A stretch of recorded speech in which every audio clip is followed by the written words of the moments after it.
Siapa di sini yang suka bertanya-tanya, gimana sih caranya para ekstraterestrial atau alien itu melakukan komunikasi dengan para penyalur atau channeler ya dalam bahasa Inggrisnya seperti apa? Nah, itu kita akan bahas itu pada video kali ini. Oke, perlu dipahami terlebih dahulu bahwa ekstraterestrial atau alien ini adalah beberapa di antara mereka merupakan makhluk fisik seperti kita. Hanya saja kategori fisik mereka ini berbeda dengan manusia bumi. Tubuh fisik mereka tersusun dari material-material yang berbeda. Kemudian mereka memiliki level densitas yang berbeda juga. Umumnya mereka yang tinggal di peradaban interstellar atau makhluk-makhluk interstellar yang ada di planet lain, di luar bumi, sistem bintang lain, galaksi-galaksi lain itu memiliki densitas yang berkisar dari 5 hingga 6. Ketika dia melampaui 6, biasanya tubuhnya sudah bukan lagi tubuh fisik, melainkan tubuh eterik. Artinya dia tidak tinggal di alam material, melainkan tinggal di alam eterik, atau bisa tinggal di keduanya. Di atasnya lagi, mereka adalah bisa dibilang sebagai makhluk eh, makhluk alam astral, makhluk roh, deitas, demon, angel, dan sebagainya. Kemudian yang perlu dijadikan catatan, level densitas itu tidak sama dengan level perkembangan teknologi yang dimiliki oleh suatu peradaban. Peradaban itu bisa saja maju. Peradaban dari suatu bangsa ekstraterestrial bisa saja maju, bisa saja mereka adalah golongan-golongan makhluk peradaban interstellar. Jadi mereka bisa melakukan perjalanan antar bintang. Namun densitas mereka berada pada kisaran 3, 4 atau minimal maksimal 5. Ketika mereka 3 berarti mereka adalah makhluk-makhluk yang ya sama seperti manusia saat ini. Ya, manusia saat ini berarti masih beroperasi pada level kesadaran ketakutan, kebencian, iri dengki dan sebagainya. Ketika mereka naik ke densitas 4, mereka berada pada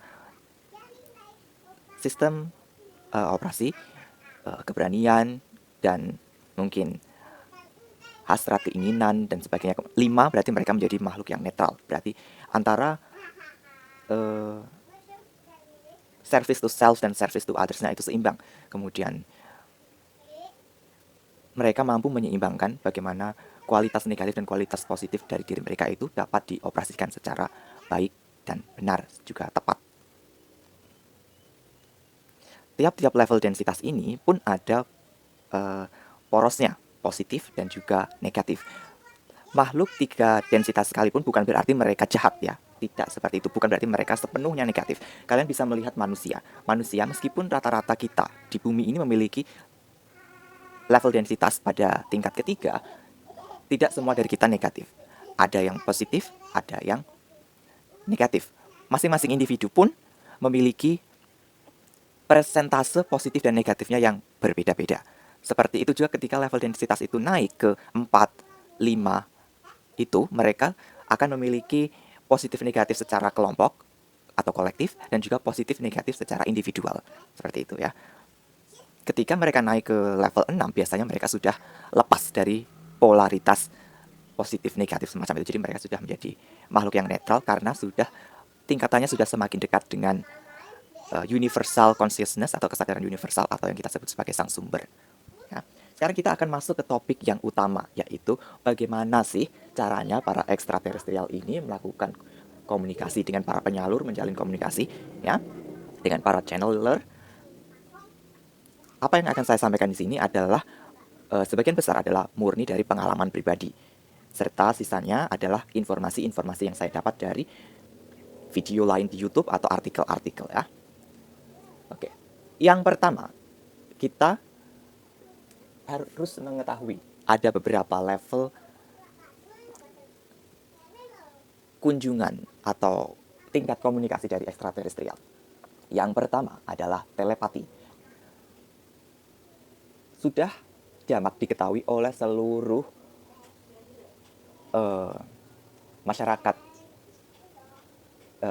peradaban antar bintang bahwa mereka mampu dan mereka memiliki teknologinya untuk melakukan telepati dari kapal induk mereka ataupun dari planet mereka. Tergantung tingkatnya, tingkat kemajuan teknologinya dan tingkat spiritualitas mereka. Telepati ini adalah yang paling dasar. Mereka bisa melakukan telepati dengan para penyalur yang mereka anggap layak menjadi representasi mereka. Inilah yang kemudian dikaitkan dengan kegiatan yang namanya penyaluran atau channeling semacam itu.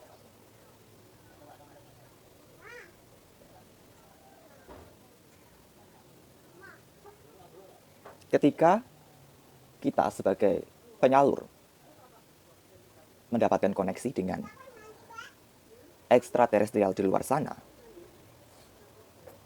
dan mereka mengatasnamakan suatu ras tertentu.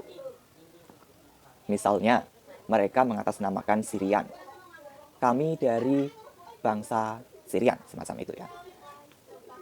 Hal yang perlu kita lakukan sebagai penyalur adalah memastikan Sirian, dia berasal dari sistem bintang yang mana, nama lokal bintangnya itu apa, kemudian nama lokal bangsanya apa, tipe peradabannya seperti apa. Itu adalah informasi dasar yang harus kita dapatkan. Ini sama halnya kalau kita misalnya kita bertemu dengan orang di jalan. Kita tahu orang itu mengatakan dari kartu identitasnya bahwa mereka adalah warga negara Indonesia. Tapi kita perlu menggali lebih dalam lagi untuk lebih mengenal sosok tersebut. Kamu asalnya dari mana? Kota apa, provinsi apa, desa apa misalnya. Kemudian suku apa mereka. Atau mungkin kita kemudian lebih lanjut menanyakan nama mereka, profesinya apa. Seperti itu. Begitu juga kalau kita menanyakan identitas atau informasi-informasi dari ekstraterestrial yang menjalin komunikasi dengan kita. Sebagai contohnya, misal kalian terkoneksi dengan bangsa Sirian. Nah, bangsa Siriannya ini yang seperti apa? Ada bangsa Nu dari suatu planet di sistem bintang Sirius, atau mereka mungkin menyebutnya, ini contohnya bangsa Nu dari sistem bintang Sirius. Mereka menyebutnya, pasti mereka akan menyebutkan nama dari sistem bintangnya itu berbeda dengan yang kita ketahui. Tapi mereka akan menyebutkan nama kami berasal dari planet ini, dari sistem bintang ini. Namun kalian manusia menyebutnya dengan bintang bla bla bla bla, semacam itu. Kami menganut sistem misalnya matriarki, patriarki, kemudian monarki, dan sebagainya. Kami termasuk bagian dari masyarakat interstellar misalnya, atau kami memiliki peradaban yang setara dengan abad pertengahan, atau kami memiliki peradaban yang setara dengan zaman batu, zaman perunggu misalnya. Agenda kami adalah melakukan perlindungan pada bla bla bla bla bla, semacam itu. Jika mereka memang adalah bangsa Sirian asli, maka mereka akan menjawab pertanyaan-pertanyaan yang kalian ajukan. Kecuali pertanyaan tersebut memang belum saatnya dijawab, ya. Karena kita tidak bisa memungkiri bahwa banyak sekali ekstraterestrial atau alien negatif yang orientasinya adalah untuk memangsa mentalitas manusia, memangsa energi spiritual manusia dan memperbudak mereka. Mereka mengatasnamakan bangsa-bangsa tertentu yang menurut manusia akan terkesan baik sehingga manusia akan mempercayainya secara buta. Kebanyakan mereka akan mengatasnamakan Pleiadian. Nah, orang ketika sudah mendengar Pleiadian, pasti yang terbayang adalah ekstraterestrial, manusia yang berwujud humanoid dengan rambut pirang, kulit putih, tinggi semampai, gagah, cantik, tampan, rupawan, semacam itu. Padahal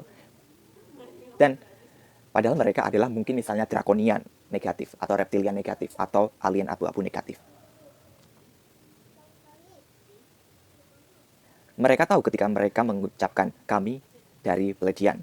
Orang itu, manusia yang mereka hubungi akan langsung percaya, wah, aku dihubungi Pleiadian. Berarti aku adalah, kemudian ada apa nih? Nah, kemudian Pleiadian ini yang palsu akan mulai memupuk ego dari si manusia sehingga dia kehilangan kewaspadaannya. Kamu adalah orang terpilih untuk menjadi representasi kami, untuk menjadi nabi kami dalam tanda kutip. menyampaikan pesan-pesan kami kepada masyarakat bumi. Nah, seperti itu kan berarti ego mereka sudah dipupuk sedikit demi sedikit, sehingga kewaspadaan dari si manusia akan hilang. Padahal Pleiadian ini kan sama saja kalau kita menyebut Indonesia, seperti itu kan. Indonesia itu kan ada berbagai gugusan. Pleiadian itu, Pleiades itu ada berbagai sistem bintang yang kita ketahui ya. Kita catat ada Elektra, Merope, Asterope, ada Maya, ada apalagi Tegeta, dan seterusnya dan seterusnya. Dan setiap sistem bintang itu ada planet-planet. Setiap planet ada bangsa-bangsanya. Bangsa-bangsanya juga tidak hanya satu, banyak sekali. Ada elven, ada humanoid, ada reptilian, ada alien abu-abu, ada draconian, bermacam-macam. Jadi kita harus tahu ketika kita terkoneksi dengan Pleiadian, Pleiadian yang mana, dari sistem apa, bangsa apa, sistem peradabannya seperti apa. Nah, ini untuk mengantisipasi kita diperbudak, diperdaya oleh alien-alien yang berorientasi negatif. Kemudian yang kedua mereka akan terhubung dengan para penyalur melalui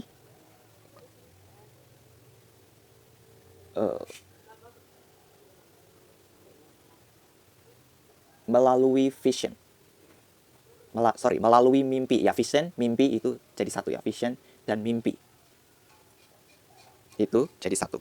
Jadi mereka akan melakukan yang namanya dream insertion ya, atau penyusupan ke dalam mimpi. Nah, meskipun istilahnya penyusupan ke dalam mimpi atau penyusupan ke dalam mental manusia, jadi kita harus melihat dulu agendanya ya. Ada yang agendanya memang untuk menanamkan ketakutan dengan mewujudkan image-image yang negatif. Ada pula yang memang ingin menjalin komunikasi, ingin berteman, ingin menyampaikan suatu pengetahuan atau informasi.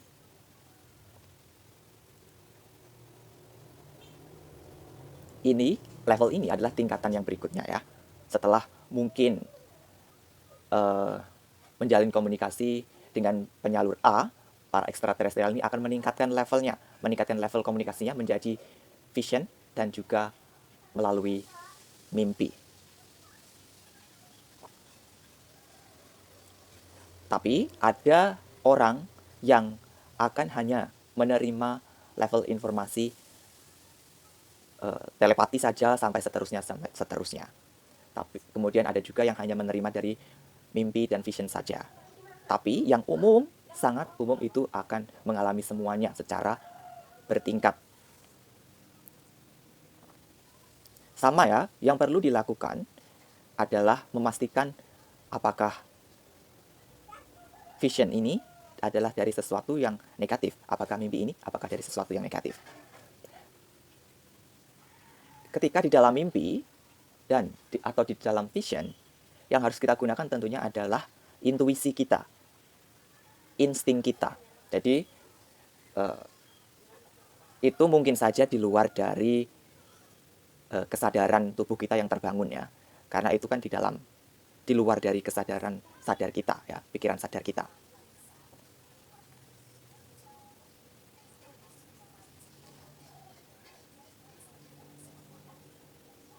Vision ataupun mimpi ini bisa berlangsung sekali, 2 kali, ataupun banyak-banyak kali ya.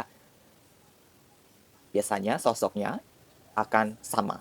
Misalnya kalian dikunjungi oleh sesosok dari Sirian. Mereka mengaku sebagai ras dari satu planet di sistem bintang Sirius. Namanya ini, pekerjaan mereka ini, dan informasi-informasi lainnya.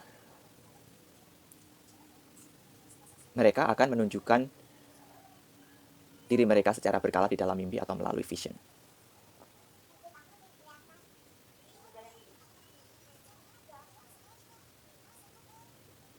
Vision ini tidak bisa didapatkan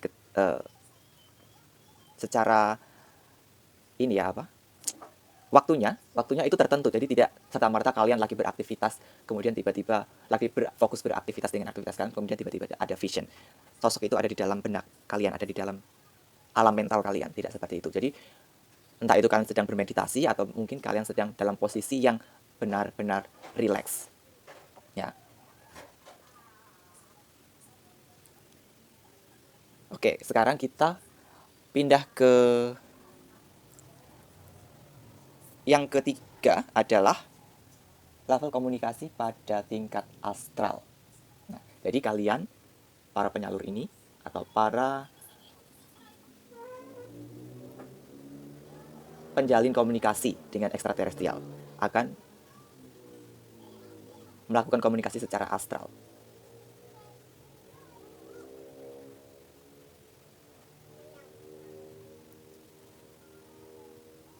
Jadi ini sebenarnya masih satu ruang lingkup dengan level yang kedua ya, vision, mimpi, kemudian astral itu adalah satu level yang sama tapi tingkatannya berbeda. Tingkatannya berbeda. Kita nanti hanya akan ada yang mendapatkan dari mimpi atau dari vision saja atau dari astral saja. Dari ketika kita mendapatkan level komunikasi secara astral, kita akan kebanyakan bertemu mereka, entitas-entitas ini adalah di alam astral. Mereka melakukan yang namanya holographic projection ke dalam alam astral. Ini sama dengan kita kalau kita melakukan yang namanya astral projection. Jadi mereka hanya memproyeksikan diri mereka melalui teknologi hologram. Jadi seolah-olah mereka di sana, tapi itu sebenarnya hanyalah proyeksi saja. Itu bukan tubuh asli mereka ya. Pada level ini mereka bisa atau mampu mengajak kita untuk melakukan penjelajahan. Entah itu penjelajahan di alam astral atau penjelajahan menuju ke luar angkasa, ke sistem bintang lain, planet lain yang memang terkait dengan ekstraterestrial yang bersangkutan. Ini akan terkesan seperti mimpi, kalian akan merasa itu mimpi tapi begitu nyata.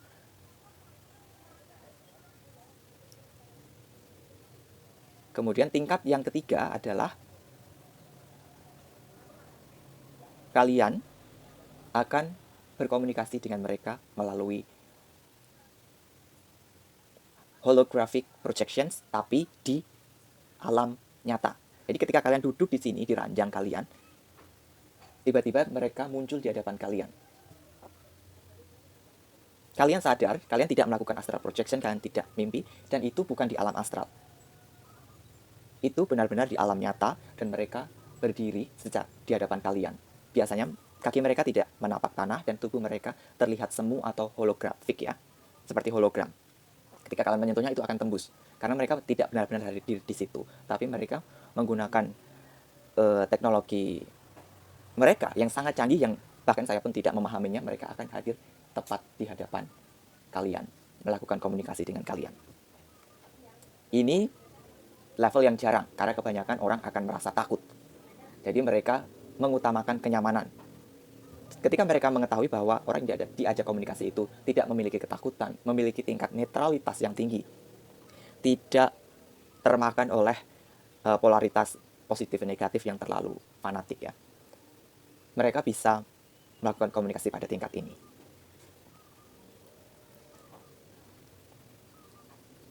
Kemudian level yang keempat adalah level yang amat jarang dan hanya terjadi pada orang-orang yang memang terpilih atau mungkin orang-orang yang apes. Adalah komunikasi pada level fisikal. Jadi mereka benar-benar turun secara fisik di hadapan kalian. Kalian bisa saling bersentuhan. Jadi layaknya kita berhadapan manusia dengan manusia. Kalau kalian adalah orang yang terpilih, mereka tentunya adalah ekstraterestrial yang memang memiliki agenda untuk menjalin komunikasi, menjalin kerjasama misalnya, atau hal-hal yang bersifat konstruktif, membangun. Ya. Tapi kalau kamu adalah orang yang apes, mungkin kalian akan mengalami yang namanya abduction atau penculikan itu ya. Kalian dibawa secara paksa, kemudian diapa-apakan. Kalau kalian orang yang terpilih tadi, kalian mungkin dibawa tapi sesuai dengan free will kalian ya. Jadi mereka, ayo ikut, kita kasih lihat kapal induk kita, kapal induk kami, kita lihat jalan-jalan dan sebagainya. Jadi ada yang namanya keramah tamahan di situ ya. Tapi ini sangat jarang dan mungkin kalian bisa mengetahuinya di orang luar ya, banyak yang mengalami abduction, penculikan itu ada, yang mendapatkan keramah tamahan itu juga ada.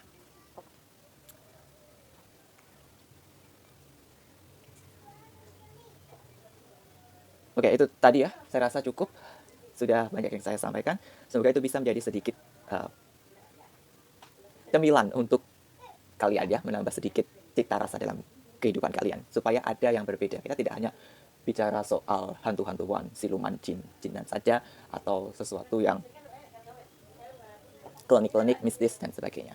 Ya, kalau kalian merasa ini terlalu fantasi, atau terlalu mengada-ngada, atau terlalu tidak masuk akal, tidak masalah. Ini kan personal ya, kalian memiliki kebebasan untuk percaya atau tidak sama sekali. Kembalikan semuanya kepada diri kalian masing-masing. Oke, sampai jumpa di video Mageni Skala yang berikutnya. Semoga diberkati.